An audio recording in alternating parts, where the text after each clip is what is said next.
오늘 방송할 내용은 저희 단톡방에서 이제 질문을 하셨는데요. 제 입장에서는 이런 부분을 궁금하실 분이 계실까 했었는데 의외로 이 부분에 대해서 궁금하신 분들이 많으신 것 같아서 자, 과연 투자금에서 적정 종목 수는 몇 개가 될까요? 이 부분에 대해서 오늘 한번 얘기를 해보려고 합니다. 자, 2020년 12월 결산 상위 5개사를 보면 1위부터 5위 거래소 같은 경우는 삼성전자, 현대차, 한전, 카카오, SK하이닉스.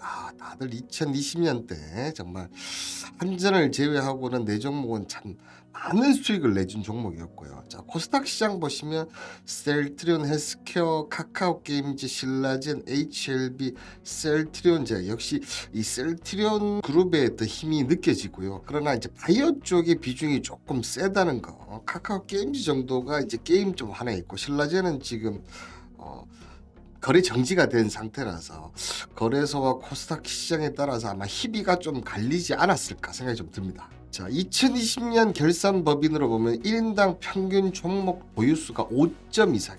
여전히 대다수는 40대와 50대가 주류를 이루고 있으나 20대 투자자 비중이 어떻게 됐다? 지난해 무려 2배나 가까이 증가를 했고요. 10대 이하 투자자도 지난해 대비 178% 증가를 하면서 10대와 20대의 주식 투자의 비중이 점점점 높아지고 있다는 걸 볼 수 있고요. 역시나 주식을 가장 많이 보유한 계층은 서울 강남구 거주 50대 남성. 이부 의미하는 바는 좀 있습니다. 그죠? 그리고 인당 평균 종목 보유수는 5.24개인데요. 한 종목 보유자는 33.8%. 의외로 한 종목 보유자도 많더라고요. 정말 몰빵 투자 리스크가 있는데도 불구하고 한 종목 보유자가 많았었고 투자 87%는 10종목 미만을 보유하고 있다. 자, 1000종목 500개에서 1000종목 100개에서 500개 종목 보유자도 상당한데 저는 개인적으로 저런 분들은 그냥 펀드를 전문가가 운영하는 펀드를 하시는 게 낫다 생각이 듭니다. 자, 그럼 이 1인당 종목 보유가 어떻게 진행이 됐을까요? 자, 보시면 점점 늘어나는 추세입니다. 2005년에 1.81개에서 2014년, 18년, 20년 점점점 1인당 종목 보유 수가 늘고 있는데 왜 이렇게 늘고 있을까요? 자, 여기에는 여러 가지 이유가 있겠지만 예전에는 어떻게 보면 증권사의 직원이 거의 모든 정보를 독점하고 있었거든요. 그렇기 때문에 종목 수를 크게 늘리기가 리스크가 상당히 컸습니다. 지금은 많은 정보가 쏟아지는 홍수의 정보에 살고 있지 않습니까?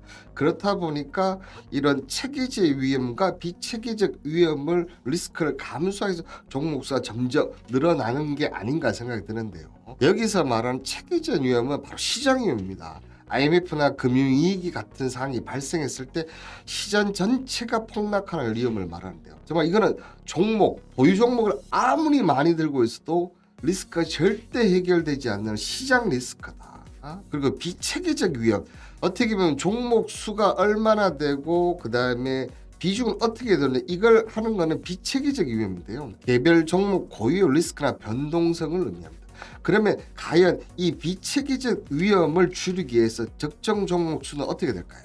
위험도와 종목 개수, 비체계적 위험과 체계적 위험 이렇게 봤을 때 이 비체계적 위험이 제로로 수렴하는 종목 수는 바로 30개 정도면 포트폴리오 구성이 30개 정도면 비체계적 위험이 제거가 된다는 거죠. 리스크가 제거가 되는 반면 다른 쪽은 수익률은 아마 많이 떨어지는 구조가 되지 않을까 생각합니다. 자, 보유 종목에 따른 장점과 단점. 자, 대체적으로 전문가들이 얘기하는 것은 4개 이상의 종목을 권하지 않습니다. 보통 3개에서 5개 정도를 권유합니다. 근데 이제 한두 종목, 몰빵이나 한두 종목 투자하는 사람은 그 종목에 대한 분석이나 대응이 비교적 깊고 넓게 파악을 해두는 대응하기 때문에 실시간 뉴스라든가 시장에 빠르게 대처할 수 있다. 뭐 이런 장점이 있습니다. 근데 어떻게 보면 단점은 뭐가 되겠습니까? 리스크, 비체계적인 위험을 리스크를 줄이기 어렵다는 거고 체계적인 위험이 왔을 때 대처할 수 있는 수단이 없다는 거죠. 그러나 반대로 종목 수가 많으면 종목 분석 시간이 많아져야 하고 챙겨볼 것들 한 종목에서 뭐 30개 종목을 다 찾아본다 생각해 보십시오. 그런 일을 하고 있는데도 불구하고 30개 종목 다 볼 수가 없고 발 빠르게 대처할 수도 없습니다. 그래서 안대급부로 급반등도 하지만 갑자기 리스크가 터져서 큰 손실, 그래서 아예 버리는 종목이 나타나는 게 케이스가 바로 이렇게 많은 종목을 보유할 때 그런 특징들이 나타납니다. 자, 그러면 작년에 보면 주식 투자하고 있는 사람들의 평균적인 수익률이 얼마였다? 18%. 증시가 그만큼 상승을 했는데도 불구하고 평균 수익률이 18%입니다. 그때 이 직장인 기준으로 했을 때 투자한 금액이 얼마다? 평균 5,902만 원입니다. 자, 근데 저는 이렇게 설명을 드리고 싶어요. 이 투자금이 많고 적고 이게 크게 의미가 없다는 거죠. 주식은 어떤 돈으로 한다? 여유 자금으로 해야 되는 겁니다. 만약에 이게 10분의 1 590만 원 들고 있다고 생각해봐. 그럼 18% 같으면 얼마입니까? 한 100만 원 조금 넘는 수익이 나죠. 그러면 이 18%의 수익률을 보면 은행 지금 이자가 1% 전후에서 왔다 갔고 은행 이자의 18배를 번 겁니다. 그죠? 그런 관점에서 보셔야 되지 않겠나 보이고요. 이 부분에 대해서 저보다 훨씬 유명한 분 계시지 않습니까? 바로 주식 전도사 존니 대표가 얘기한 부분인데요. 자, 주식 투자 시 현금 비중은 어떻게 관리하는 게 좋나요? 주식은 여유 자금으로 해야 된다. 근데 이 리스크가 분명히 있다고 얘기하고 있지만 보십시오. 2020년 9월에 유명한 경제학자가 위기가 올 것이다. 자, 그 말을 듣고 주식을 전부 현금화했으면 지금 어떻게 됐습니까? 그냥 먼 산만 계속 쳐다보고 절대 지금 주식시장에 다시 발을 못 붙일 겁니다. 그러나 이 존니 대표가 하는 얘기는 지금 소득의 1, 20%는 꾸준하게 펀드 투자, 이 부분은 저는 조금 더 다른 사람들, 주식에 대해서 전혀 모르시는 것 같으면 저는 개인적으로 펀드나 랩 상품에 투자를 하시는 게 맞다고 생각됩니다. 근데 그게 아니라면 제가 경험을 해보고 저도 20년 넘게 경험을 해본 결과 주식에 어느 정도 노하우가 공부를 하신다면 저는 개인적으로 봤을 때 10% 20%를 간접 투자인 펀드보다는 직접 투자하시는 게 맞다. 단 이 20대 같은 경우는 이거는 거의 뭐 100% 존니도 대표도 그렇게 얘기하고 있지 않습니까?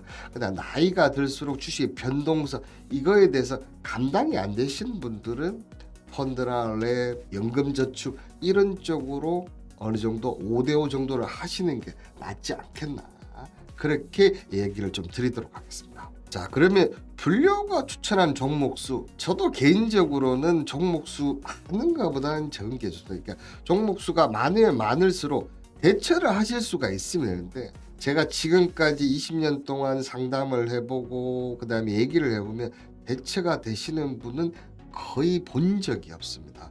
그렇다고 하면 오히려 네 종목, 저는 네 종목을 30%, 30%, 30%, 그다음 10% 요렇게 해서 네 종목을 들고 가시는 것을 추천드리고요. 이 세 종목 30% 비중은 스윙앤 잔기 종목으로 10%씩 분할 매수를 추천드리는데요. 이 10%씩 분할 매수를 어떻게 해야 된다? 가격대, 저항대, 지지 이런 거 저하고 많이 보셨지 않습니까? 그리고 특히나 일봉보다는 주봉이나 월봉을 보시고 가격대를 정하시는 게 가장 좋다고 얘기를 드리도록 하겠습니다. 근데 10% 매수는 올라가면 어떻게 하냐고요? 자, 10% 매수해서 올라갔습니다. 자, 그럼 목표 가격이 와버렸어요. 그죠? 그러면 청산하시고 저희에겐 다른 2,700개 종목이 기다리고 있습니다. 다른 종목 찾아서 또 하면 됩니다. 그리고 대부분 이 개인 투자하시는 분들 단타 상당히 선호하시는데 저는 개인적으로 단타는 5%씩 하시는 게 정말 맞다. 단타는 단타답게 짧게 보시고 5%. 그러니까 제가 지금 비중 10% 중에서 이 단타를 두 종목 정도 하면 된다는 거죠. 한 개 매수를 하고 다른 게 나도 한 개 정도 더 하는. 근데 이 단타를 하실 때는 꼭 지키셔야 될 거, 매수하기 전에 꼭 손절가 가격, 손절가 가격이 저렇고 이 손절가 왔을 때는 뒤도 돌아보지 않고 손절가를 꼭 하시라는 거. 그리고 자, 네 번째, 이 얘기는 제가 계속 드릴 겁니다. 자, 인내와 여유. 자기가 분석을 하고 30%씩 30%씩 매수하는 이런 종목들, 자기 원칙이 맞다면 그 원칙에 깨지는 재무구조라든지 아니면 뭐 체계적 위험이 나타나지 않는 이상은 인내와 여유를 갖고 하신다면 이 종목들은 반드시 매수가 이상 가고 원하는 수익을 드릴 거고요. 시간이 걸리면 걸릴수록 더 큰 수익을 드리는 것을 저는 20년 동안 너무나 많이 봐왔습니다. 주식은 인내와 여유를 가지시는 분이 결국 마지막에는 승리하게 되어 있습니다. 자, 오늘 투자금과 적적 종목 수 관련해서 얘기를 드렸는데요.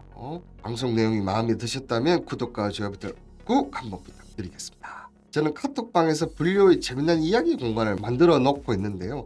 제 20년 노화된 공개 그리고 유선한 개인 리딩은 절대 아니라는 거 와서 보시면 아시겠지만 지금까지 전 한돈 한 푼도 받은 적이 없습니다. 국내 주식, 해외 주식, 가상화폐 그리고 경제적인 일반 상식까지. 근데 이제 공개를 해놓으니까 너무나 많은 광고하시는 분들이 오셨는데요. 그래서 지금 비공개로 해놓은 상태입니다. 아래 메일 주소를 보내주시면 참여 코드를 드리고 있고요. 특히 매매에 힘드신 분들 꼭 오셔서 도움 받아 가시길 바라겠습니다. 오늘 방송 이것으로 마치도록 하겠습니다. 감사합니다.